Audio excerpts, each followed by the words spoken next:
My name is John Wallace. I serve as Vice Provost for Faculty Diversity and Development, also the David E. Epperson Endowed Chair. I'm also the Senior Pastor of Bible Centered Church. The last 2.5 years have been particularly challenging for me with regard to my personal mental health. I would say some of the challenges include having lost close friends, an aunt, a cousin to COVID-19, and even my daughter being unable to attend her wedding because she was an ICU nurse in Michigan and Detroit during the height of the pandemic. And so having only cell phone pictures of her wedding, tremendously impactful in a negative way for me.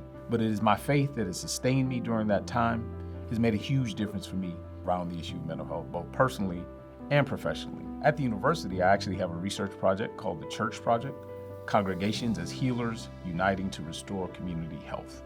The explicit purpose of this project is to equip pastors and faith leaders to address the issues of mental health in their faith communities. We know that for many African Americans in particular, their faith is hugely important. And so despite being exposed to mental health risk factors, faith has sustained and continues to sustain many people.